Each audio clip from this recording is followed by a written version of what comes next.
Hello and welcome. You are tuning into the All in Football Fantasy Premier League show, episode 1. I am your host, self-proclaimed FPL Guru, Alex Rex, and joining me today are my fellow co-hosts of the All in Football show, Tom Hughes and Scott Williams. How are you guys doing? Good, thank you, Alex. Yeah, very excited. This is it's something a bit different we've not done before. We know how much effort and how much passion you have for fantasy football, so I'm very excited to be a small part of it. Yeah, and I'm definitely very excited, but probably selfishly mostly so I can get some tips so I can do a little bit better than I have done in previous years. So yeah, really excited to see what you put together here, Alex. Oh, great stuff. Thanks, guys. Well, that is the intention. It's to deliver content that's easily consumable every week. And don't get me wrong, this show is going to be a little bit longer than what we normally do. But generally every week I'm going to cover transfers, fixtures and all things FPL. And it's by popular demand. Usually this was a section on last season's All in Football podcast itself. But I was just so inundated with direct messages that we've decided to set this up ourselves. So I hope you guys all really enjoy it. Today on the show, we'll be covering 10 tips for new fantasy managers and existing ones that want to take it a little bit more seriously. Every player in every position and other things that we need to know during the season. First things first, though, I wanted to touch on something that we've been working on for a little while now. And I've really wanted to do a video series on how to start as a novice in FPL. And friend of the show, Liam Ormsby, former semi-professional footballer of Tadcaster Albion, amongst a lot of other clubs, of course. He has taken on board, taken the time to spend with me to learn FPL this season. So we'll be having a look at Liam's team a little bit later on, and also catching up with him during the year about how he's doing in the leagues, and also using all the tools that get put his way. So very excited to get cracking on with that one. And we all know Liam very well here is a very good friend of the show, and he is extremely giddy about getting stuck into this. So thank you for that one and his time. So we're going to go through the team. We're going to go through the players. We're going to go through them position by position, slightly in order of price, but there'll be general chat around it. And the aim of the game is to create your watch list. So your watch list is a tool that's on the FPL site that you will then fill in as you go through the season. There's a little tab at the bottom of when you click on a player, so the little info icon, it'll bring up Mo Salah's name, and at the bottom it'll say add to watch list. So if you want Salah on your watch list, click on that. And then when you're going through your players for your transfers week by week, if they're in your watch list, it makes it a lot easier than filtering through the rubbish. And also, well, it's a watch list, so you're going to watch them and see how well they do. And if they perform well, then you get them in your team. And I know a lot of people don't even know this really exists because it's not very easily accessible on the app, but get your watch list sorted in. So that's the intent for today. So fixtures. Hope you can all follow this one. It's very important at the beginning of a fantasy Premier League season to look at the fixtures first. We haven't got any form yet for players. We haven't even really got any forms for the team, but it's a good idea to have a look at their run of games that they've got at the very beginning of the season. I'm going to refer to the first 7 game weeks a lot during this podcast. And obviously we're on YouTube now as well. And the reasons for that is because there's an international break after game week 7. And I think a lot of people will be looking at using their wild card at that point or thereabouts. So these are the fixtures for the first 9 game weeks, but we'll be looking at the first 7 quite a lot. And I don't know if you lads have, when you've had a look at your teams, if you've picked out any teams that you really want to watch off the back of this. Yeah, I mean, for me, you've got a couple of obvious ones there. Your eyes are just drawn to the green, aren't they? Which Aston Villa, obviously, straight off the bat. How are they going to cope though without Jackie Grealish? They've brought in Danny Ings, they've got Ollie Watkins up front, they've got Buendia, so they've got some exciting prospects there. That can certainly come in. One for me though, when I look at sort of like you said, the first 6 weeks is Everton. They're playing a Southampton team, which I don't think will particularly be formed too well. Leeds, if anything to go by last year, they can have a shaky defence. Brighton, similar. Burnley at home. And then you got Villa, Norwich. So I think I'll definitely be looking at having a couple of Everton players at the beginning anyway, just to see how they're getting on. Yeah, you find a lot of people are sleeping on Everton at this very moment in time and not putting players in the team because of the Rafa factor, and they're not quite sure how they're going to play yet. But yeah, it's a good point on Everton. What about you, Tom? Anyone you picked out?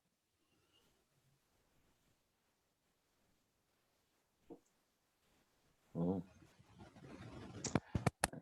Always going to get these glitches on these things, aren't we? Microphone, Tom. Can you hear me? I can now. That was weird. Go on. That's so strange. Don't Okay, worry right. about I'll it. just go from here and we'll have to crop it. It's fine. Okay. Well, strangely for me, the ones that I actually picked out first was, and it doesn't mean I'm going to have any of their players, but Man United have got a really nice set of opening fixtures, haven't they? So I think there'll be a lot of people with Man United players in their team. I actually think once you get through that first game week, there's not a lot of teams that stand out to me. And Scott's already mentioned Villa. I might be interested in a couple of Spurs players. After that first City game, they've got a few good games after that, but then they've got Chelsea, Arsenal back to back. It's really tough. I don't think there's a lot of teams that have brilliant fixtures, but those three that we've mentioned. Yeah, and I think the only other one I think I just wanted to point out was West Ham.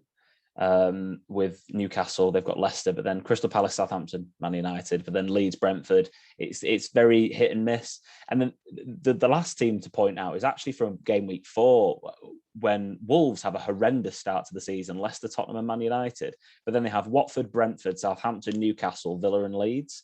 So Wolves will be a team under a new manager that will spend a lot of time keeping an eye on in the first 3 weeks to see how they play, and then maybe identifying some of their assets a little bit later on anyway. Let's start off with goalkeepers. So I won't spend a lot of time on goalkeepers because for me, it's an area where there was 3 goalkeepers in the top 20 players last season, but that was a bit of an anomaly. And 2 of those goalkeepers were 4.5 million keepers, Martinez and Meslier. The other one was Edison. You can go for set and forget. You can go for a player like Edison, Alisson or Mendy, who are obviously going to keep a lot of clean sheets.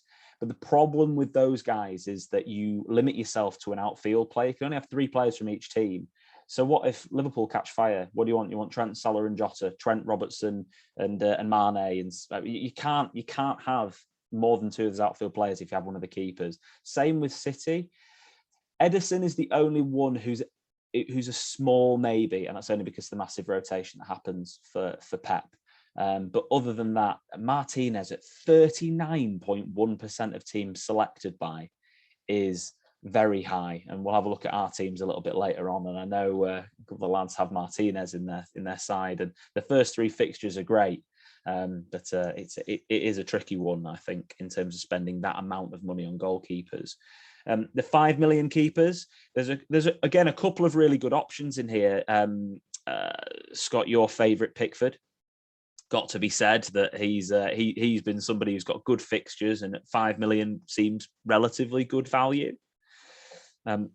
Sorry, go on. Yeah, I was just going to say, coming off a great Euros as well, his confidence is going to be sky high, and like you say, Rafa, he does tend to play a bit more defensively. So Pickford, we're going to look at in a minute. Pickford was the first name in my team. That's not just because I started with a goalkeeper. I think at 5 million, it's a great shout. Yeah, and 5 million again for Schmeichel.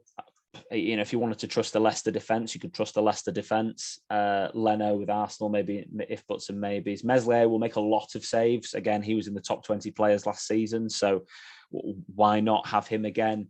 But I'd be a little bit more concerned about Henderson and De Gea, weirdly, who've got different kits playing for the same team. And that was literally a screenshot I took from the fantasy website today. But yeah, unless they're a guaranteed number 1, then I wouldn't go for them. And even then, do you not want the 3 outfield players who are going to score the mass amount of points? And the thing is with keeper is don't overspend on them, because there's no point, because the likelihood of them scoring loads of points is pretty small. And if there is one that's smashing it, you can get on them pretty quickly. And also, you don't want one from a team where you're going to limit your outfield player options. You don't want to tie yourself up. And that's why, again, the bigger teams, you tend to ignore them in terms of the goalkeeping side. Finally, 4.5 million keepers. because none of the 4 million ones are going to feature, are going to play. You can put a 4 million one on your bench as a backup and just go set and forget. But I wanted to touch on Bachmann and Sanchez. Now, between Bachmann and Sanchez in the first 19 game weeks, and yes, I did look at the 19 game weeks, between those two, there's only one game week where they don't rotate incredibly well. So my goalkeeper choices, and just to give away my team a little bit later on already, will be Bachmann and Sanchez. I don't like having a non-playing goalkeeper. I'm a very risk-averse fantasy manager, and especially with COVID still being around and there could be a game's cancellation, anything like that, I just don't like having a dead player sat on my bench. That's a very bad turn of phrase. A player that doesn't going to play sat on my bench. It's just not for me, but it's not wrong to do that, but it's just not the way I want to play it. Gaita, uncertainty. Darlow, but Dubravka, when he comes back, will take over as number one. Who knows who's going to be number one again at Southampton? Do you want to go for Krul? I don't know if your boys have any sort of take on the goalkeeping situations or anything you wanted to add on in terms of the goalkeepers that we've talked about so far. No, I'm just looking at that list and wondering which one of them is going to be the new Martinez, because nobody thought Martinez would get the points that he did last year. And I'm just wondering, out of those options you've talked about, which ones are likely. Brighton, their defence is pretty solid. I don't know how many saves Sanchez has to make. So I don't know whether that feeds into a lot of bonus points for him.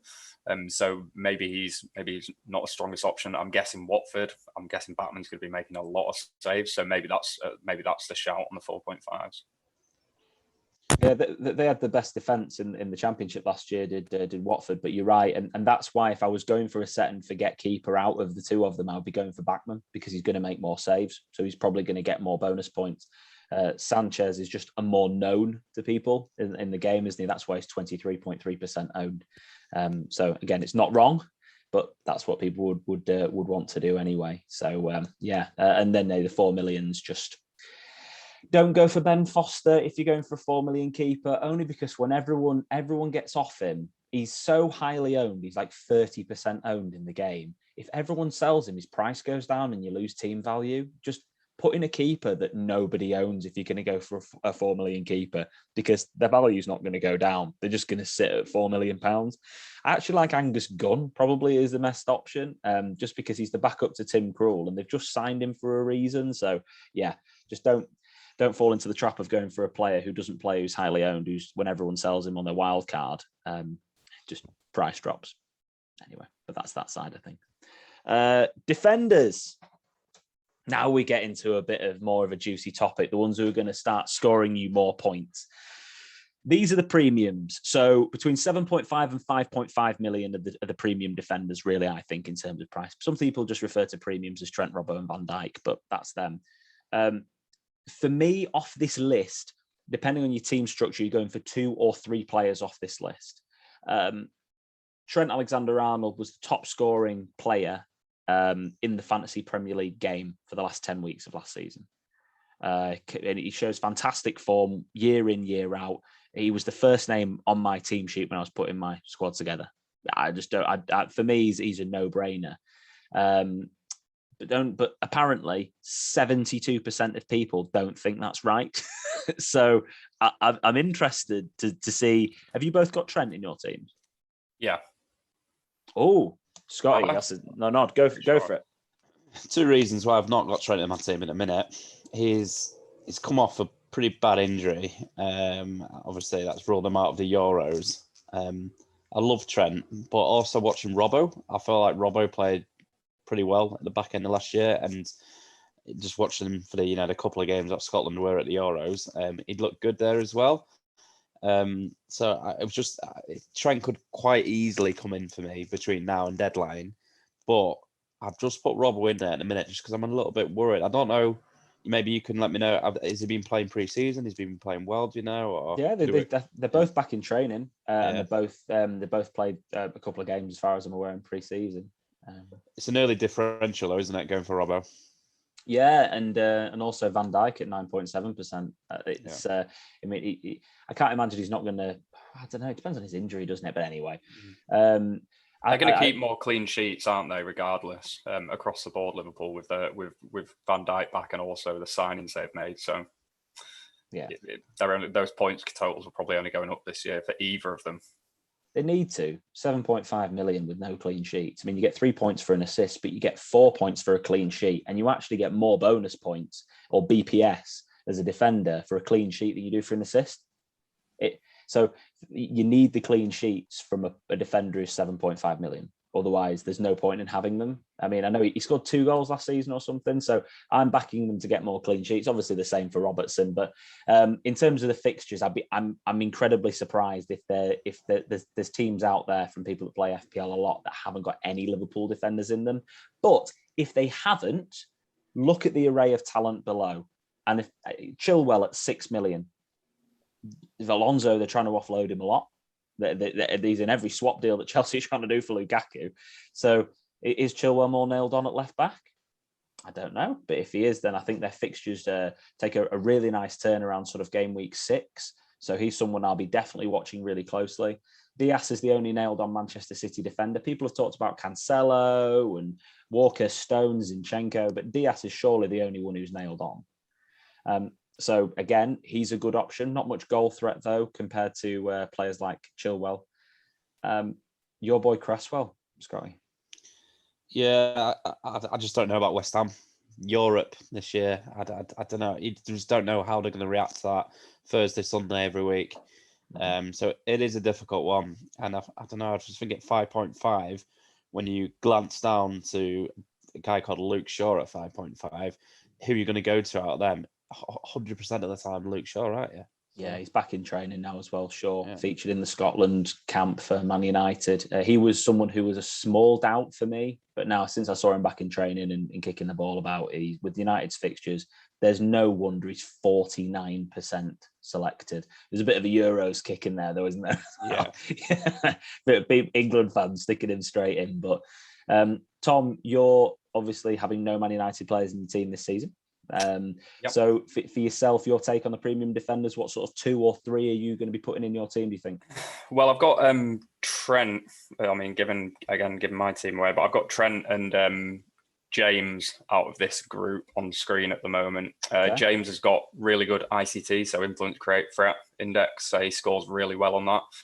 So I'm hoping he gets a more consistent run of starts, because if he does, that'll pay dividends. But if you look at that, he's scoring 162, which is, pretty much puts him in the top 5 or 6 defenders for attacking threat in a Chelsea team that went on a ridiculous run of clean sheets under Tuchel. So he's got really good potential for me next in the coming year.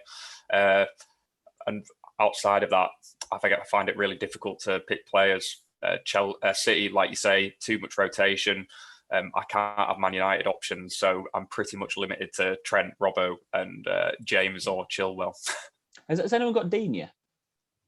No, but Scott's point on their fixtures makes me look at him and think maybe he's worth it, because, again, his threat index is really good, and actually maybe with Rafa, maybe they'll be a bit more defensively sound than they were last year. I think Canate could be a little lock as well. He's going to play, I think. He's good on FIFA, so as soon as you want to go away. Yeah, potentially. Is he going to, if he gets starts at 5.5 or into the Liverpool defence, maybe? Yeah, for 5.5, do you want them to have some attacking threat? He's a centre back, isn't he, Canate? I guess it depends how powerful he is. Like, I'd be interested to see what his heading stats are, his attacking. How many goals did he score from corners, stuff like that, because that's probably where you're going to get the extra value from him at 5.5. Yeah, I'd agree. And yeah, a lot of teams, if the only ones I've seen that haven't had a Liverpool defender in them are ones that have had Cresswell or Digne, Shaw or Chilwell. They've had like 3 of those 4. And you know what? It's a spread of cash. It's not, again, nothing's wrong what they want to pick. If you want to pick these things, pick them. But and that's a good look at. I think we've got a lot of options there, and that's exciting for me. There's not a template backline. I'm worried I've only got one of those defenders.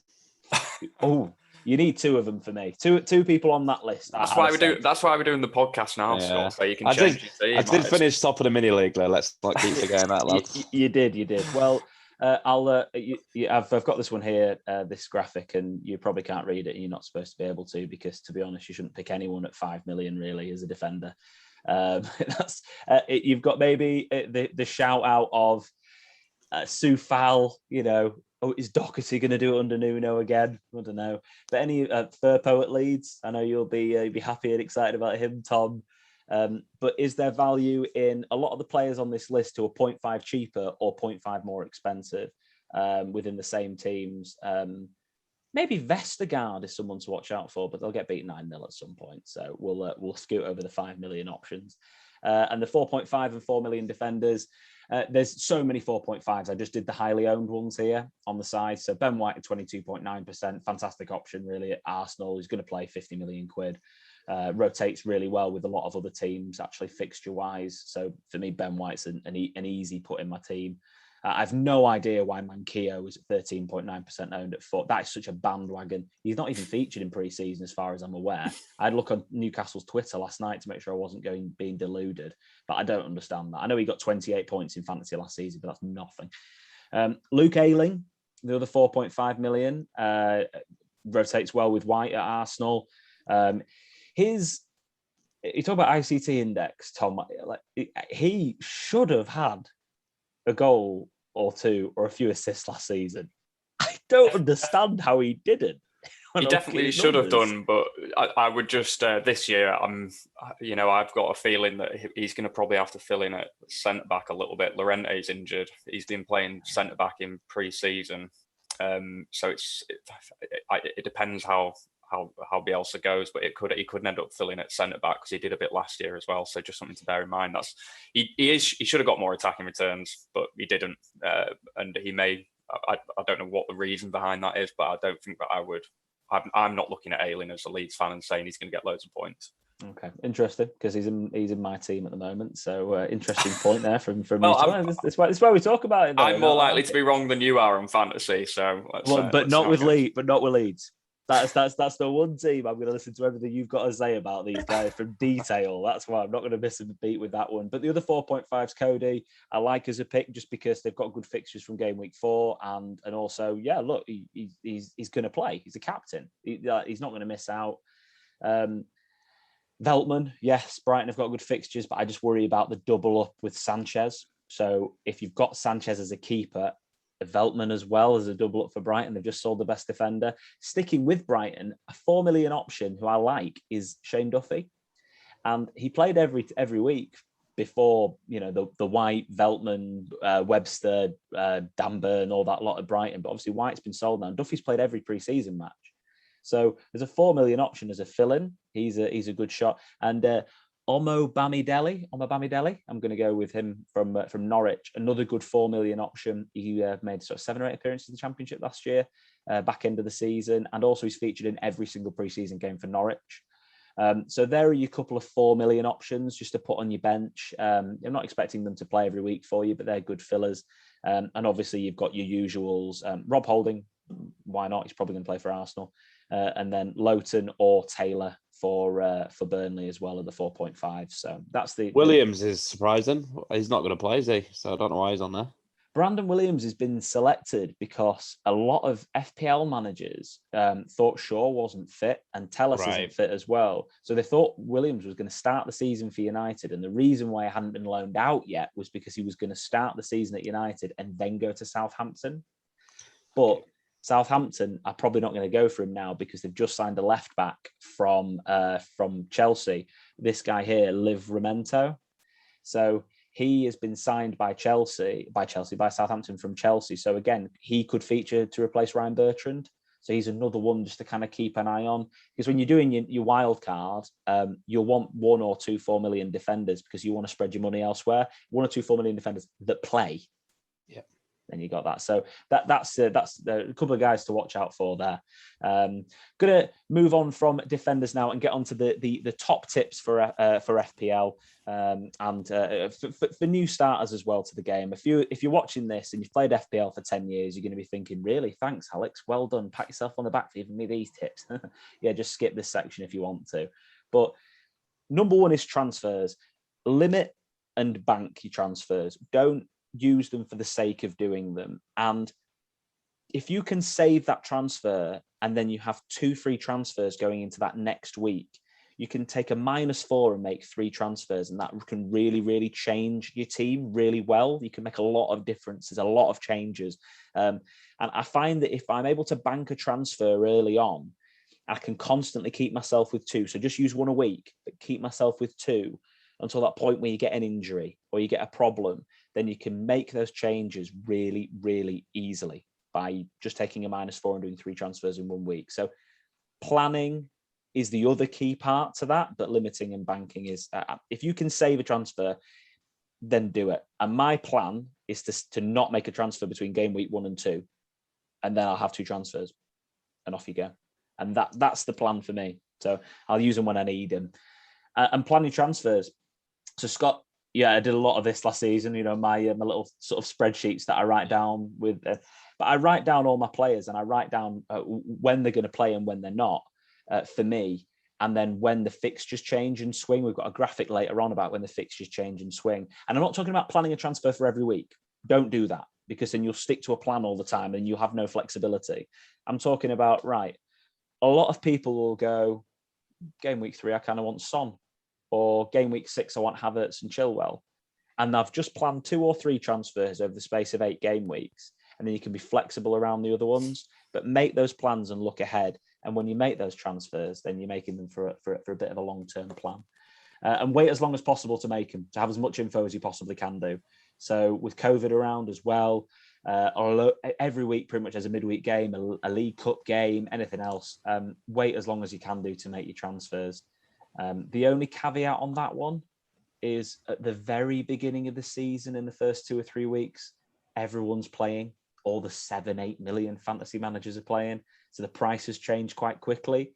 So if you're going to make early transfers, only do it in the first few weeks of the season, because people will be jumping on bandwagons. You can see it now. 8 Nori gets 2 goals for Wolves in game week 2 and everyone buys him. Well, he's going to go up in price within 3 days. So you'd want to get on that maybe a bit earlier. But as the season progresses, less people are that keen. Wait for get as much information as possible. The third point is one that's really important for planning your team from game week 1. So I'm talking about the first 7 game weeks here. So make a captaincy matrix. Who is going to be your captain every game week for the first 7 weeks? And have them in your team, or that be your transfer you're planning. So, for example, if I look at Manchester United and Liverpool's fixtures, I see so many people with Bruno and Salah, and that's because their fixtures dovetail really nicely. So you have a captain there. People have put Son in because he could be a captaincy option. But that's what I'd say to do. Your captain will make up between 20 and 30% of your points for your entire season. If you get one thing right all season, get your captain right, because that'll make a massive difference to your overall rank. So plan your transfers and your game week 1 team around the captaincy matrix. Quickly on chip usage, save until later.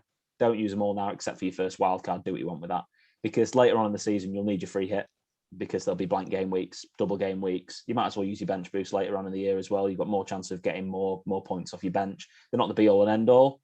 Got 2 points from my bench boost last year, and I know, Scott, did you get none? Zero for me. It was very, very close to a -2 I got. No, it was close. But yeah, the chips aren't the be all and end all. They're a very few percent of your overall points total, but they're good to keep to later on. And focus on winning your mini league, because it's more fun than chasing an overall rank. And guess what? If you win your mini league, shit shock horror, you'll do well in the overall rank. Anything you wanted to chip in on that one, boys? Anything off the back of that? Something I've learned in the last couple of years is the transfers. Hold on to your free transfers. I know a little 4 points a week taking that hit doesn't seem like a lot, but bloody hell, ask Kullys. Ask our friend who does the main podcast, Kullys. It adds up, and it's something I did a few years ago, and it adds up and it adds up. So save them, keep them in your back pocket, like Alex says, and it makes a world of difference. Anything from you, Tom? Anything you wanted to add on that side? No, just I was reminiscing about how poor all of our bench boosts were last year. So. Oh, they were terrible, weren't they? Absolutely awful bench boost. And I'm tempted to just use mine in game week 1 and just get that stress out of the way. And then if I get 2 points from it, well, don't have to worry about it for the rest of the year. I like that. Premium midfielders. So quickly on this one, if you're going to go for Sterling, go for De Bruyne. If you're going to go for Mane, go for Salah. And then Son and Fernandes are both really good options as well. Fernandes at 40%, Salah at 48%. They seem the relatively obvious choices. You can go for one or two of these players, I think, in your team. But for me, Mo Salah's an obvious one on there. And then you build your structure. But here are where your main captains are going to be. Here are where your main players are going to be to get most of your points. This is the interesting bracket for me.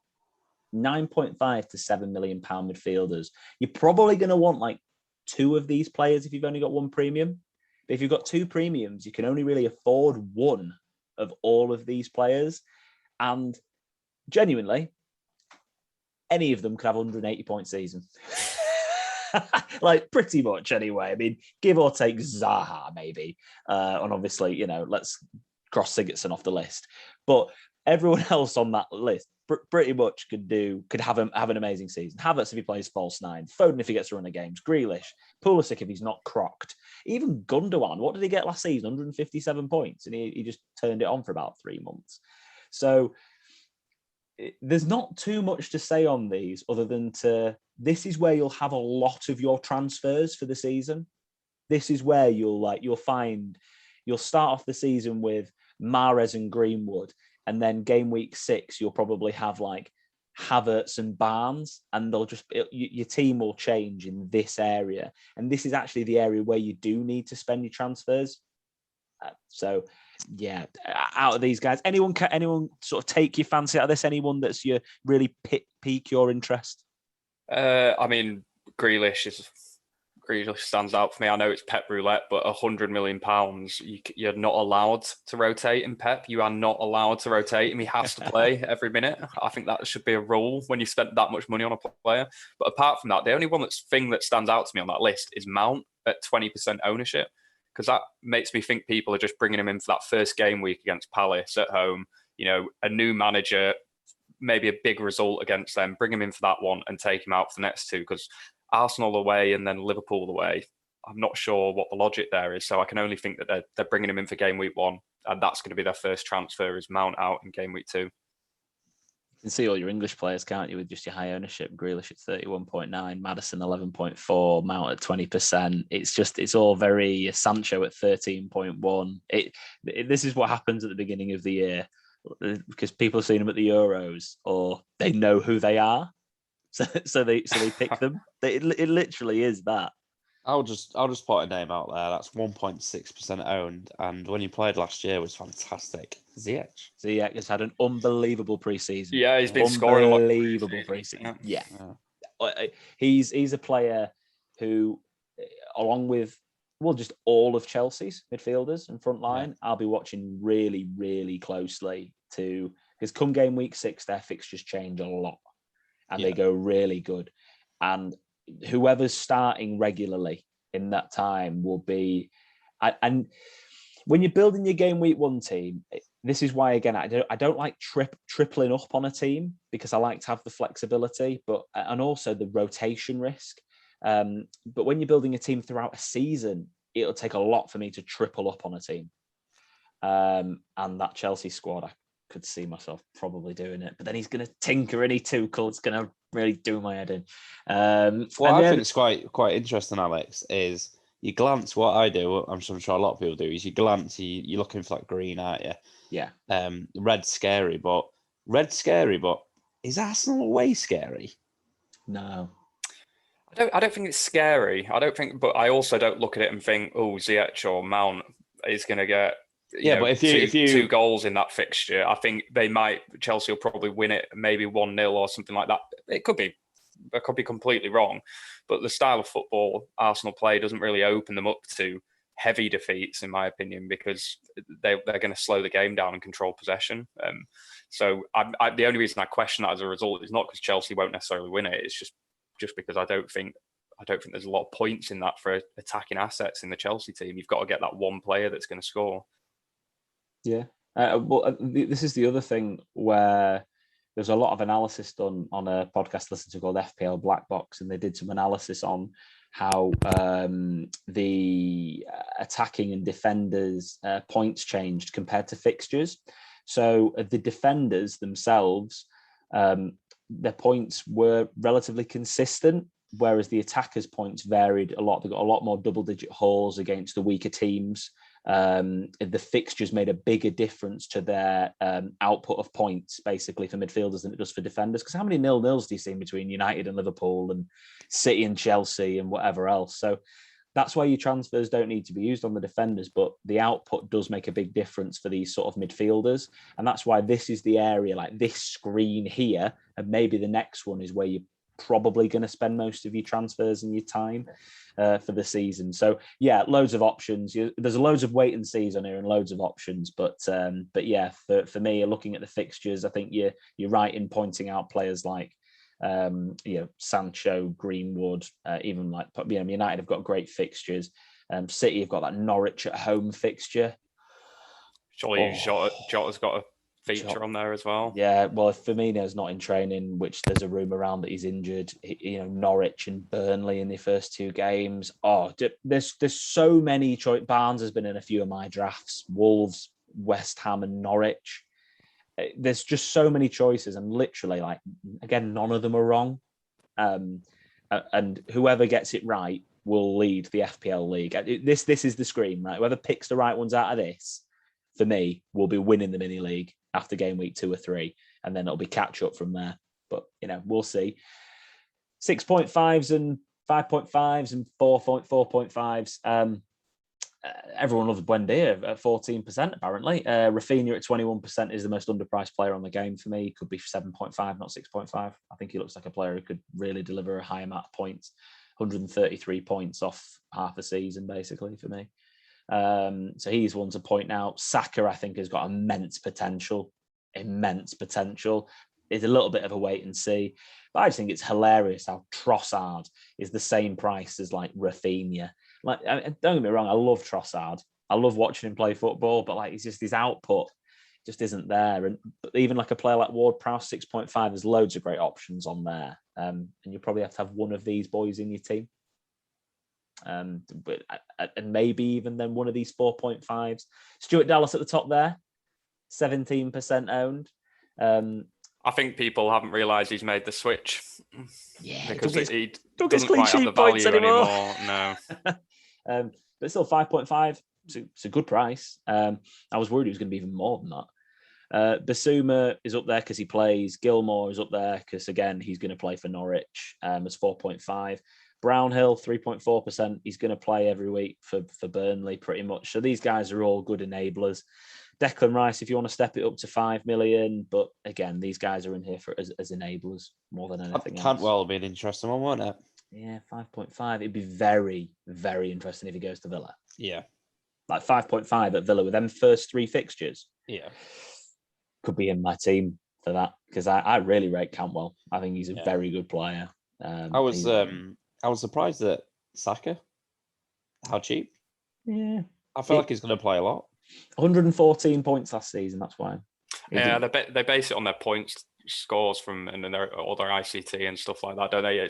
I think he might have a good season, but they can't predict. They can't go predictive on the pricing, can they? I suppose. Yeah. I just think he's going to play a lot more than he did last year. Yeah, and he probably will. He probably will. I think it would just be wrong as well, just not to do a really quick point out to what Spurs' front three is probably going to be in the first couple of games. Bergwijn maybe might feature, but Mora, Dele Alli and Son at 6.5 million. And I know they've got City, Wolves and Watford, but Spurs' fixtures aren't that bad. And they're just someone like Lucas Moura, he can just go off, don't you? So it's just, again, they're a wait and see. I'm not putting against Man City. Dele Alli as well. He'll have a run of 5 games and everyone will be raving. He did it on the Mourinho. When Mourinho came in, it was unbelievable. And then he just seems to get bored, doesn't he? So get him when he's hot. We'll see how Nuno does it for him, won't we? Harrison, 6 million. There's loads of options on here again. None of them are going to win you the fantasy league pretty much, but they might do. One of these might just ridiculously go off. Rafinha, for an example, could do. You never know. Like Sarr could have an amazing season. Buendia could get 15 assists.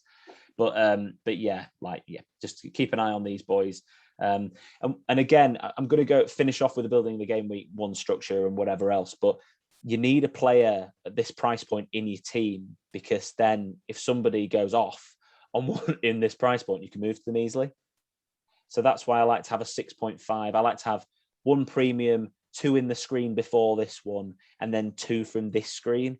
And I leave myself a little bit of money in the bank, because then I can get around easier to jump on the bandwagon of the team that's doing really well, or the player that's doing really well in terms of the structure. So that's what I like to do. Tips, more tips. Again, tune out if you know what you're doing. Because the first one's learn the rules. That's simply learn the rules, learn how players score points, learn how players score bonus points, because actually that will make a massive difference in how you're actually going to end up picking your team. Did you know the point that I made earlier about defenders? You get more points for a clean sheet than you do for an assist, and you get more BPS for a clean sheet than you do an assist. The number one thing for your defender, if they're not a goal scoring defender, is to be a defender that keeps clean sheets. Transfers, making for the long run. Last one on transfers, 4-man fixtures. You want to look at the next 6 to 8 game weeks for a transfer for a player. You don't want to just bring him in for 1 week or 2 weeks. You want to look forward at those transfers and keep them for a little while. Stats are great, but combined with the eye test. So, you can play loads of passes and create a few chances, but are they really great chances? Are they not? And I really like combining it with the eye test, because the eye test, so watching Match of the Day or watching live games, that's actually how you pick that player that is going to do something amazing without looking at the stats. So all your FPL geeks will all go, oh, look, they've created more big chances than anybody else in the final third, blah, blah, blah. But actually, there might be a player that is just have the pass before the assist a few times, and they could be the one to bring in to sort of get ahead of everybody else. So watch football and you will do better. Simple as that, really. That was one of the main bits of advice from the guy who won FPL 2 years ago. He said, I just watched all the games and beat the players off the back of that, and it worked. Reflect on your decision-making process and not the outcome. Getting to the last 2 here are a little bit more about your mental health and focusing on enjoyment, because they are the key. This is why you play fantasy football, because if you're not enjoying it and making the decisions for you, then you shouldn't play it. Really, it should heighten your experience of football, and that's what it's done for me. I love watching Burnley play Southampton at home, because I might have Charlie Taylor at left back, and it just excites me. That it makes it better, and you make your decisions because you think they're going to be right. And guess what? They're not all going to be right, because you're not in control of what happens. You think you are, but you're not. So just enjoy it. Reflect on your decision-making processes, not the outcome, and then you'll become happier and better at fantasy football. And I know you two boys are as into poker as I am, and that is one of the main things about playing Texas Hold'em, whereas whatever else is decision-making processes and not the outcome. But anything to add on those ones, boys? Exactly what you've said there. So as long as you've made the right decision, you should just be happy. Let's not forget, there's a lot of luck involved in fantasy football, because you know what, your mate's probably made a ridiculous decision at captaining Declan Rice. Even though I love Declan Rice, and he goes and bags a couple of goals. You don't get annoyed by it, just because, like you said, I'm very good at not getting annoyed, but when it gets a bit more nitty gritty, I do find myself hating it a little bit when it's not going well. And actually, it's just a bit of fun, isn't it? So yeah, just don't take it too seriously if you can. Yeah, have goals if you want to have goals, but if your goals are this is one of the great things about, and I wasn't going to get into too much detail on this, and I won't do, but there are other forms of the game you can play. Draft, for an example, but the cup competitions, but there's also head-to-head fantasy leagues. So if you're a player that doesn't really play it that often as well, set up a head-to-head league with your friends, because you can miss it 4 weeks in a row, and it doesn't matter how many points you score at those 4 weeks. It just matters if you beat the player that you're against. So then you can tune in and be like, do you know what? I'm going to spend my 2 free transfers, take a -4, make 3 changes, I might win this week, and then you can just use it to enjoy that week. All of these things are ways to enjoy the game better. The cup, and potentially then sorting out something as well for a head-to-head league, something I'll be doing this year anyway. Strikers. Hope we're all excited for strikers. Harold Kane. we all had our chat about that when we were doing the All In Football show yesterday. James Vardy, Pierre-Emerick Aubameyang, I'm not going to do full name anybody, but all of these guys are, I mean, none of them are in my team for a reason. I think they're all too expensive for what they are at this very moment in time. Why have Vardy when you can have Iheanacho? Kane's disgruntled. Aubameyang, is he going to show up this season? Firmino doesn't score. Salah and Mane do. Werner, is he going to play up front? Is Havertz? Cavani's not going to get all of the games, but I do love Cavani because of the fixtures as well. He's the one that's kind of tempts me. Jesus, he's obviously out of favour. That's why Pep started playing a false nine. And Lacazette's got 1 year left on his contract. It's probably going to get sold, I think, this summer. Anything to add on these ones, boys, before we move on to the other lot? I think the only player I may look at on that list is probably Harry Kane if he goes to City. If he goes to City, he'll probably be my second top-range premium option along Salah. But if he stays at Spurs with everything that's gone on, he probably won't be going in for me. I agree. I've got Cavani in mine. I just think he's going to start the first few game weeks at least, and he just delivers. He delivered last year, so some of them players are horrendously overpriced. Jamie Vardy, shout out. Go back to this one. Yeah. He's great, but how many of his goals last year were pens? And the fact that they're softening up the penalty rule this year, making it harder to get a penalty. Yeah, I think it's disgusting at 10.5 million. Yeah, it's expensive, isn't it? And you've got to look at Iheanacho having a very good end of the season, and also they've signed Daka as well.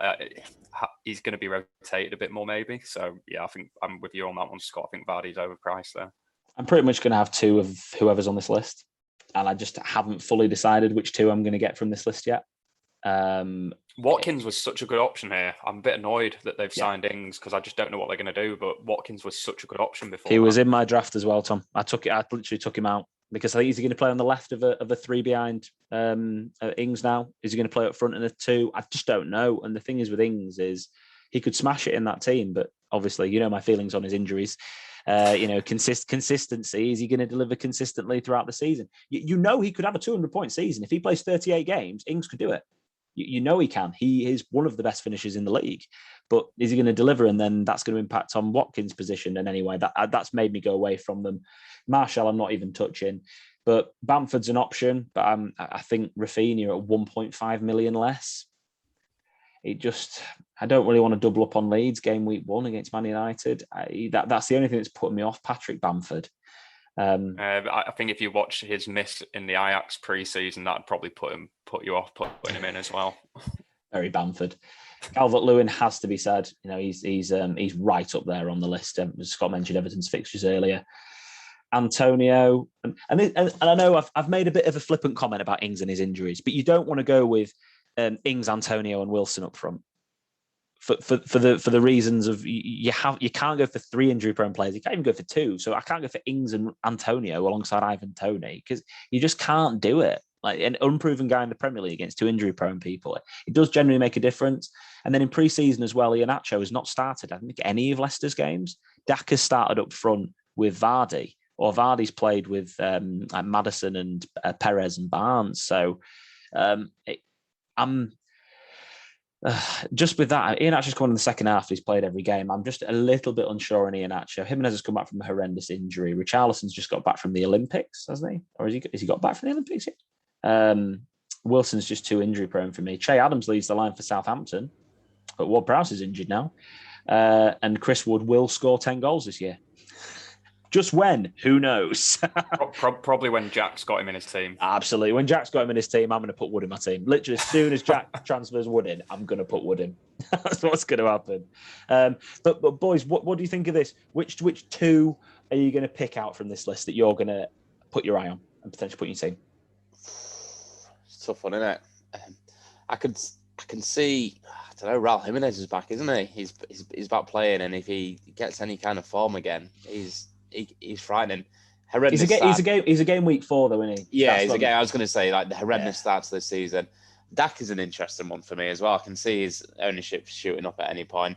I think similar to everyone else, I've only got one of these players so far, and it's Watkins. But I've already mentally changed 9 players in my team throughout this podcast, so I'll be doing an overhaul. But we're debating this. Watkins and Ings, they could easily start together. That could be a shout. And they could be amazing together, but there's just so much uncertainty, isn't there, around it? To get to the next page, boys, to look at the 6.5s and the 6 millions, Tammy Abraham, it's all about, does he get a move? Because if he gets a move, like he goes to Arsenal and Lacazette leaves, something like that. West Ham surely are crying out for another striker to go with Antonio. So there's loads of people in anyway, and obviously now Southampton are linked. So loads of options for Tammy. Benteke, which Benteke are we going to get? I just don't know. Benteke is that guy. Drew's obviously left. Mope. Rodrigo, is he going to play behind Bamford? Is he going to play up top with him? What's he going to do? He's going to play behind him, almost in like a cam role, if you want to call it that. He'll be behind him, which means, in my eyes, he's effectively a midfielder, but with attacking point hauls. So I did have him in originally, Rodrigo. I don't know. Talk about midfielders. So Maximan's here. No idea why. Ivan Toney, if 30% owned, I think it was, can't remember who did the analysis, but basically the average for a player coming up from the Championship in terms of output is about half of what they did in the Championship, their first season in the Premier League. So even then, like, Ivan Toney's still going to score 14, 15, 16. Yeah. When did he get 30 goals? He broke the record. He got 30 or 31 goals. Yeah. And I'll say one thing about Ivan Toney, being a Scunny fan, and he played for us. He's done it on every single level for the last 5 seasons. I honestly think he can make the step up, especially with some quality around him. Is Brentford Arsenal the first game of the season on the Friday night? You can see it as well. First game of the season, Brentford at home, Ivan Toney straight up from the Championship bagging a goal. You can see that. It's just a story. It makes sense. He's such a cool guy as well, and I say that in nothing affects him. The fact that he's playing in the Premier League, he's not going to give a shit. Honestly, he rates himself, doesn't he? He's confident. He backs himself. He's come out saying he wants to win the league with Brentford. Deluded, yeah, but he also backs himself. Do you know what I mean? Well, the thing is, I thought he was deluded when he sat there at Peterborough and said, "I want to play in the Premier League." Yeah. I listened to him say that, and I thought, "Come on, Tony, really? You were at Scuddy 2 years ago, lad? Sit yourself down." Well, he's starting against Arsenal, and so. Exactly. And one of the reasons I've got Tony in my team is because I want to sit there on this stag do we're going on next weekend. Shout out to Jeff. And I want to watch a player on that pitch who I've got in my fantasy team. That is one of the reasons why he's actually in my game week 1 team. Because all this has made me think. I had him Tony in on my first draft. I've taken him out and he's going straight back in. He's got to come back in. I just want to enjoy it. I want to enjoy him as well. I think he's going to be great fun to watch. Tell you what's not fun. 8 Watford attackers. Who started? Do you know what? Josh King, if he starts at 5.5 million, he's proven in the Prem. If Josh King becomes their starting striker, he'll be in a lot of wild cards. But yeah, what an absolute! I mean, and is it Adam Ider? It's Adam Ider, isn't it, for Norwich? He's been on fire in pre-season. He's been smashing the goals in, and he got a hat-trick in the League Cup or something, didn't he, before? He's a young player that he can have a season this season, I think. He could maybe show himself. But yeah, for me, off these lists, it's Tony, and I'm having one of these lads in my team. So off the back of what we've done, I created a watch list, and screen grab this if you want to, if you're watching it. This is just a really... I literally free typed this when Tom was walking down my drive about 2 hours ago. But this is what the watch list looks like that I typed up. And obviously my players are all in here. 2 columns of midfielders, as you can imagine, because there's a lot more variance there. But yeah, so that's what that is. So I'll leave this up for a couple more seconds. Grab this one if you want to, and then we'll move on to the next screen, which is my team currently. How exciting! Sanchez. For anyone who's listening potentially on a podcast, so hopefully we're going to rip the audio from this and put it on the podcast stream. My team at the moment is Sanchez and Bachmann as goalkeepers, Trent Alexander-Arnold, Luke Shaw, Ben White, Luke Ayling, and Omar Deli as my 5 defenders. Mo Salah, Riyad Mahrez, Mason Greenwood, Rafinha, and Brownhill as my midfielders, and up front Dominic Calvert-Lewin, Antonio and Ivan Toney. I'm playing a 3-4-3 formation with obviously Brownhill and Omobamidele on the bench. And I went for that quickly, didn't I? And Luke Ayling as well on my bench. And Backman and Sanchez rotate really well. This team also has 3 million in the bank. So if I wanted to upgrade one of these guys before the start of the season, I can do. But one of the other things I wanted to mention on this one is I want flexibility. I want to know, right, okay, a couple of these players are playing really well. I want game week 3 comes around. Mahrez will probably come out my team, so I don't want Pep Roulette for my entire season. He's got 9 million holding. I've got another 3 in the bank. I'll have 12 million to spend and I'll be able to be flexible. And that's what my plan is anyway for game week 1. Any comments on this team, boys? Just Mahrez. I can't believe you gambled on game week 1 on Pep.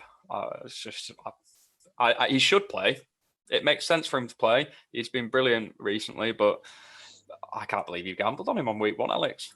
Yeah, it goes against a lot of my principles. So does putting in a newly promoted striker. But I'm too cautious as a fantasy manager, and I decided, this season, Mahrez, even if he comes off the bench, he'll feature in that game, and he'll feature against Norwich. Even if he gets half an hour against Norwich, he could still score 2 goals. So you're not going to lose the whole league in the first 2 game weeks, are you? No. You're going to lose it over a season. So maybe in the first couple of weeks, it's actually worth having those gamble players in because, massive differential. Hardly anyone's going to have Mahrez in their team in game week 1, aren't they? So I might captain him against Norwich as well. I might. It depends how I feel. But yeah, that's my team. Any comments, Scotty? Yeah, looks really good.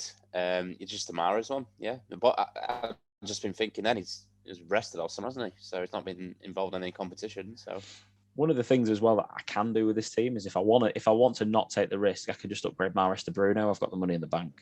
So see, I've made that comment, and since I gave you my team, I've already put Grealish in, and he's only just transferred. So who's taking the real risk there? I like that, boys. Your drafts. And Kullys. This is where we were at, and you've already made your changes. Scott, for the podcast listeners, can you read out your draft, please? Yeah, and there's going to be about 10 changes to this. Pickford and McCarthy in goal. Pickford will certainly be staying. I honestly think he's going to have a good season. Defenders of Keane, Robertson, White, Connor Cody, and Veltman. So a lot of them will be staying, I believe. Midfielders is the best player in the league, Fornells. Saka, I just got a feeling about him. KDB, Salah, and Buendia. Who else we got? Oh, that's it. Going 5. I'm going for a 3-5-2. And then we've got strikers of Ivan Toney, Cavani, and Rodrigo. So yeah, probably going to make about 6 or 7 changes generally after just listening to that, because there's so much great information there. Tom, talk us through your draft. Yeah, Martinez in goal with Sanchez as my backup option. Starting back 3 for this iteration was James White and Trent Alexander-Arnold. I've got Fofana and Firpo. Obviously, Fofana's injured, so that's going to be a change. And now I've been told that I'm an idiot for picking 5 million defenders. I'm probably going to take Firpo out as well. Not at all. No, I'm only joking. Midfield, I tried to spread it out across lots of teams with decent fixtures. So Barnes against Wolves, I know he's coming back from an injury, but he was on fire before he got injured. I think he would have made a push for the England squad if he hadn't got injured at the back end of last season. So Barnes, Bowen, Salah captain, Buendia, because he's been linking up very well with Watkins in pre-season, Rafinha, and then Watkins and Wilson up top with Mr. Patrick Bamford as my final striker on the bench. I like that. Any comments on Tommy's team, Scott? Yeah, quite like it. Certainly a bit left field, but you've spread the players out like you've said, and yeah, I think Ben White's a great shot. Yeah, I do too, and I like the way you've spread the money as well. I think Harvey Barnes was in my first draft. Buendia could really do well. I like the Rafinha pick, Scott. I really like De Bruyne as a pick. I think again that's a good premium to have in there. Saka's right, could go off. Keane with the fixtures, the double up on Everton defence is strong. but we've got Rafa in charge, so why not again? For the podcast listeners, and also I think I've covered up half of Kullys' team with my screens on the side here, so apologies for that one, guys. Martinez and Foster as his goalkeepers, Shaw, Robertson, Soufal, Lowton, and Ben Johnson. Barnes, Salah, De Bruyne, Harrison, and Smith Rowe, and then up front Antonio, Tony, and Watkins.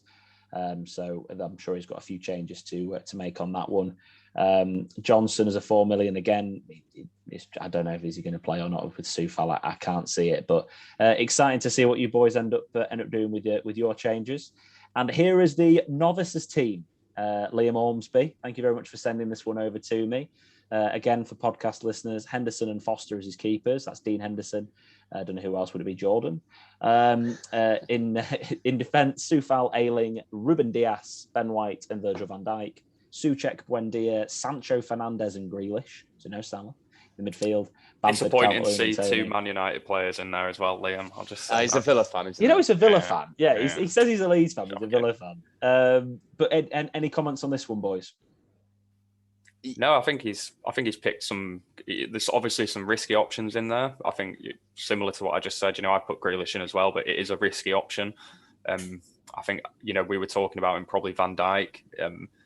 He's probably going to keep a lot of clean sheets. And based on what you said about BPS, Alex, actually not that bad a shout, because Liverpool are probably going to keep a lot of clean sheets this year with the signings they've made. Van Dijk back, they'll be a lot more solid.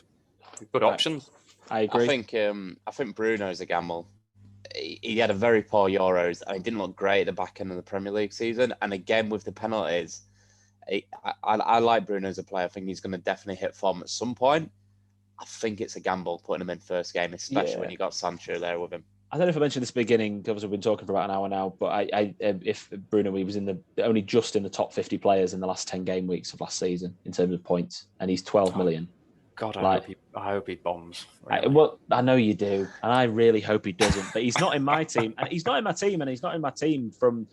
So I did this thing. I made my first draft, and Bruno wasn't in it. And then I saw all these teams with Bruno in it all over Twitter and everything else, and I was like, "God, I need Bruno." And I'm like, "No, you don't need Bruno. You go with your gut." And I think Greenwood will play in all of United's first 2 or 3 games, maybe even more than that. And I think he can get more points in a more advanced position. And I actually, Ollie said in an interview he wants Sancho and Varane for his bench in the first game. I don't know if that was a little bit of a twist of words, and it was just talking about Varane, and he just wants Sancho available, but also an interesting one as well. But it really great, considering this is a team that a man has picked just off 3 tips that I gave him, which were look at the fixtures for the first 6 or 7 game weeks, know who your captain's going to be in the first 6 or 7 game weeks, and learn the rules. That's just the 3 that I told him about, and he's come up with this. So I think that's a strong team that could do really well. Fantasy Football Hub is what I use for all my information, doctor stats, everything else like that. I've got a membership with those guys, and this is the fixture ticker that they've got there, which I think is really helpful. And it rates them by easiest fixtures overall, and you can make it game week 1 to 7, game week 1 to 8, 1 to 10, whatever you want to do. And Brighton come out with the best fixtures: Man United, West Ham, Wolves, Leeds, Watford, Newcastle, Liverpool. The toughest ones: Southampton, Man City, weirdly enough, but they do have Spurs, Arsenal, Leicester, Chelsea, and Liverpool to start the season. In their first 7 games, not in a row, by the way. Norwich, Arsenal actually are strangely down there, which I didn't understand, but Chelsea, Man City, and Spurs. Yeah, not that easy. But yeah, it's a really good tool to have. And take a good look at that one moving forward. I think it's really helpful. And I think Lego Mane off Twitter, he's a fantastic account to follow. The fixture runs he put together for the first 19 game weeks, so you can start to look where you'd want to wildcard. Game weeks 7 and 8 were highlighted in a really good fixture swing. Man City have a really good run after that point. Chelsea have a fantastic run from game weeks 7 through to 11. Leeds, again, their fixtures turn in 5 going through to 10. So for anyone who is obviously watching the YouTube video, the darker the green, the better the fixture run. So Spurs have an amazing run if Kane is still there, or if Son's their man who's playing up front, between 11 and 17. So obviously we don't know the form of all the teams yet. This is just off the form of the teams that we predict or that came in from last season. But it's a really good guide to just be able to go, right, okay, well, I do want a couple of Brighton assets. I do want a couple of Liverpool assets. I do want a couple of Man United. Everton look good. Newcastle, maybe. Man City have a good start. Villa have an amazing start. And then you can build up from there. And I just think it's a really good visual and tool And if you want to go some high level planning, that I showed Tom this earlier, and he went, "You're thinking that far ahead? That's weird." Yeah, I still haven't settled on a team for week 1, and you're thinking about AFCON in the third quarter. I mean, well, Ben Crellin is the man to follow on Twitter. He will do all your fixture analysis. He'll put up these amazing spreadsheets for you. And it was just, I wanted to put this up. And for podcast listeners, again, it's not going to be that helpful for you. But game week 17 to 18 are potential blank game weeks for Chelsea in the Club World Cup. AFCON 22 and 23 game week will see no Mane or Salah or Mahrez, for an example. And then you'll see your blanks and your doubles will be around game week 30, game week 33 and game week 37. It's a great thing to refer back to just during the season. But what it does mean, hopefully, is that come game week 1 through to the first half of the season up to game week 16, there looks like minimal disruption pending COVID. And also your international breaks between game week 3 and 4, 7 and 8, and 11 and 12. And there'll be your 3 prime times when people will use their wildcards because they'll have more time to think about them. And there's some good fixture swings. So I hope you guys have enjoyed this podcast, and I hope you guys have really enjoyed the YouTube video. If you have watched it, it's our first one doing it, so thank you for bearing with us on it. If you did like what you heard, follow us on our social medias, All In Football on Instagram, and All In Football on All In Football Pod, sorry, on Instagram, and All In Football Pod on TikTok, and All In Football P on Twitter. We'll try to put out as much content as we possibly can do for you guys. Just start at the TikTok if you can't tell, but put one up. And I'll put another one up off the back of this one as well. And there's a few credits for the guys as well, who thank you so much for what I've ripped content-wise from you guys for this YouTube video. Thanks for joining me, Tom. Thanks for joining me, Scott. Really appreciate your time. And I am now looking forward to the FPL season. Drop into our DMs if you want any advice. Send me your teams if you want me to do any team analysis. But we'll see you in a couple of weeks' time post game week 1. Thanks a lot for watching.